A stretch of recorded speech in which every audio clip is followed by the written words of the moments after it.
नको नको ते गोष्टी सांगत असतो, त्यांना भडकवण्याचं काम करत असतो. परी मला तर भीती वाटते ग, जर त्याच्या भडकवण्यामुळे जर तुझ्या दादांनी जर काही बरोबर केलं तर. परी बोल ना, मला तर खूपच भीती वाटायला लागली. वहिनी, तुम्हाला आता भीती बाळगण्याची काही गरज नाही. मला फक्त तुमची मदत हवी आहे. मदत? कारण मी एक निर्णय घेतला. सांगते, एक मिनिट वहिनी.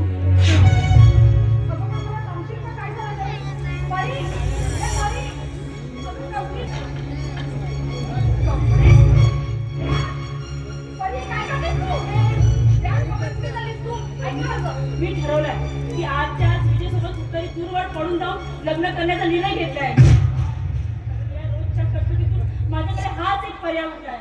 अगं हे काय बोलतेस तू?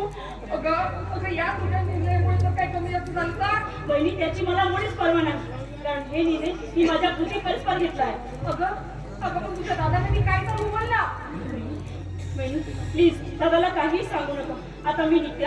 दादा केव्हाही येऊ शकतो. त्याची काळजी घ्या. आणि असं नाही झालं की मला फोन करून सांगावं लागेल. मी येते बहिणी.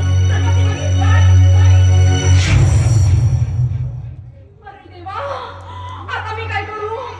आता मी यांना काय सांगू? हे आले तर मी यांना काय सांगू?